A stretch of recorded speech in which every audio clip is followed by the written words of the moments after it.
आणि यानंतर ठाण्याजवळच्या भिवंडीमधून एक महत्त्वाची बातमी आहे। भिवंडी महानगरपालिकेचा निकाल 16 जानेवारीला लागलेला आहे, परंतु अजूनपर्यंत महापौर पदाची निवडणूक पार पडलेली नाहीये। राज्यात अशा 3 महापालिका आहेत की जिथे अजून महापौर विराजमान झालेला नाही, त्यापैकी एक भिवंडी।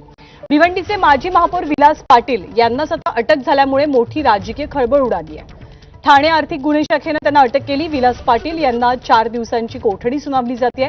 मात्र महापौर पदाच्या निवडणुकीपासून दूर ठेवण्यासाठी हे षडयंत्र रचलं गेल्याचा आरोप विलास पाटील यांचा आहे। विशेष म्हणजे कोणार्क आघाडीचे 5 नगरसेवक भिवंडीत सत्ता स्थापनेत किंग मेकर आहेत, ज्यांची संख्या जास्त त्यांचा महापौर असं सूत्र महायुतीचं आहे। त्यानुसार कोणार्क आघाडी शिवसेनेला पाठिंबा देण्याच्या तयारीत होती, मात्र त्यापूर्वीच विलास पाटलांना अटक झाल्यामुळे पडद्यामागे नेमकं काय सुरू आहे याची जोरदार चर्चा रंगते आहे।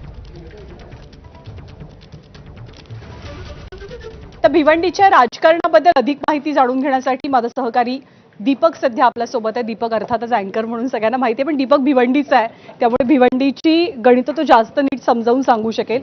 हे काय घडतंय नेमकं भिवंडीमध्ये?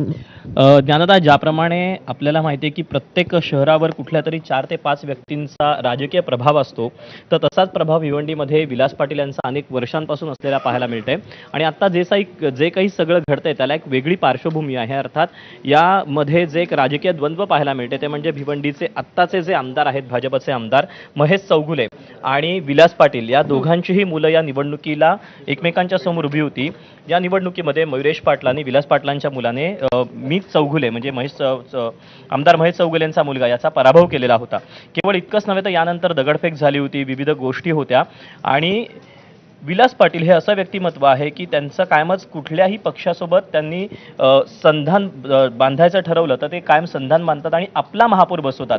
म्हणजे मागच्या वेळी सुद्धा भिवंडीमध्ये पहिल्यांदा काँग्रेसची सत्ता आलेली होती, मात्र ते नगरसेवक त्यांनी फोडले होते आणि तरी सुद्धा तिथे कोणार्क विकास आघाडीचाच महापौर, त्यांची पत्नीच महापौर म्हणून बसलेली होती।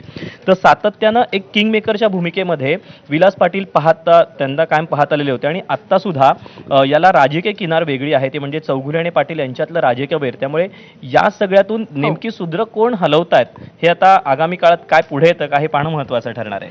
दीपक, थँक्यू या सगळ्या माहितीबद्दल। आणि यापुढची बातमी धनंजय मुंडेंच्या एका वक्तव्याची आहे। धनंजय मुंडेंच्या या वक्तव्याची